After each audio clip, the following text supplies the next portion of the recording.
Sahabat guru dan orang tua di seluruh Indonesia, bahkan ada yang di luar negeri hari ini hadir.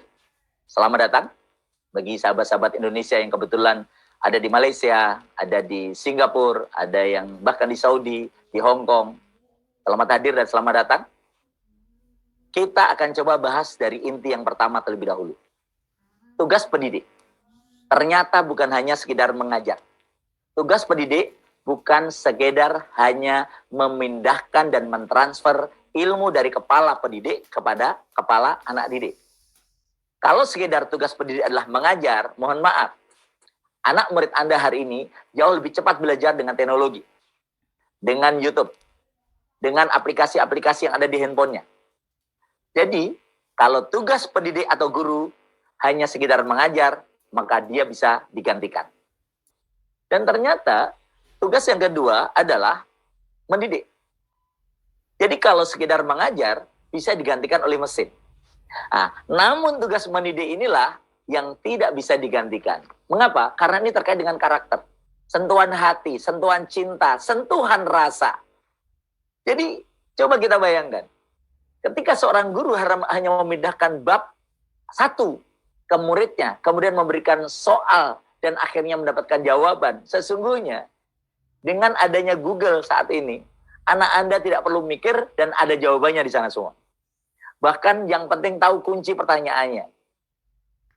Seperti ketika mereka ada sebuah pertanyaan, apapun mata pelajarannya, asal tahu kunci yang ditanyakan di Google itu, ada aja jawabannya. Nah, dan mendidik itu yang menjadikan pembeda. Mereka adalah makhluk hidup yang harus tahu tentang karakter, kesopanan, harus mengerti tentang bagaimana memperlakukan dirinya, memperlakukan orang lain, menghargai guru dan orang tua.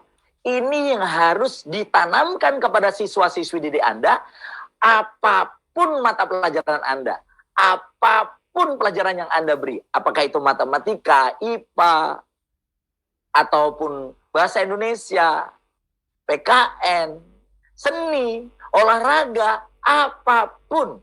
Nah, disinilah pentingnya nanti aplikasi hipnosis ini. Jadi, kalau Anda hanya sekedar mengajar tapi tidak sekaligus mendidik, sayang banget. Sayang banget. Karena momentum bertemu dengan murid Anda adalah momentum yang luar biasa. Sebuah momentum yang tidak bisa diganti untuk waktu-waktu berikutnya. Karena mereka semakin hari semakin dewasa. Baik. Yang pertama tugasnya apa? Mengajar. Yang kedua, mendidik. Nah, yang ketiga ternyata adalah menginspirasi. Menginspirasi. Jadi ketika Anda menjadi teladan, ketika Anda menjadi sosok yang diidolakan, sosok yang diterima, sosok yang layak untuk diikuti, maka Anda menjadi inspirator bagi murid-murid Anda. Ketika Anda suka dengan pelajaran tertentu dan menunjukkan kesukaan Anda dengan memberikan secara maksimal, maka sesungguhnya Anda menginspirasi mereka. Ketika ada sopan, santun, disiplin, Anda menginspirasi mereka. Inspirasi ada di keteladanan. Kemudian, yang keempat adalah menggerakkan.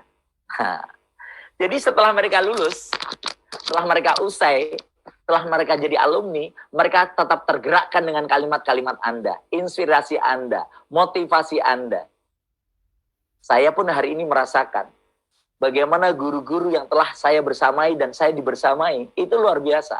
Mereka menggerakkan, sehingga hari ini saya punya kurang lebih sekitar 19 buku yang saya tulis karena tergerakkan dengan kalimat guru bahasa Indonesia saya, Ibu Bud, ketika kelas 4 SD, dia berkata, kamu pinter mengarang, bahasa Indonesia kamu bagus, suatu hari nanti kamu bisa memiliki buku-buku yang bisa dinikmati oleh banyak orang. Kamu pinter. Nah, kata guru SD saya di sebuah kampung yang di peta aja susah untuk dicari. Jadi sahabatku sekalian, 4 tugas guru, 4 tugas Anda sebagai pendidik. Yang pertama, mengajar. Baik. Yang kedua, mendidik. Yang ketiga, menginspirasi. Yang keempat, menggerakkan. Sudah. Ketika Anda mampu memahami 4 tugas ini, maka niscaya kematian kita suatu hari nanti akan tersenyum dikarenakan banyak amal jariah yang kita tinggalkan, yaitu anak ideologis yang senantiasa melakukan aktivitas-aktivitas baik karena kita yang menginspirasi, kita yang mengajar sekaligus juga mendidik. Orang tua juga dapat, guru juga dapat, masing-masing punya porsi. Orang tua punya anak biologis, guru punya anak ideologis. Itulah kenapa amal jariah salah satunya adalah ilmu yang bermanfaat.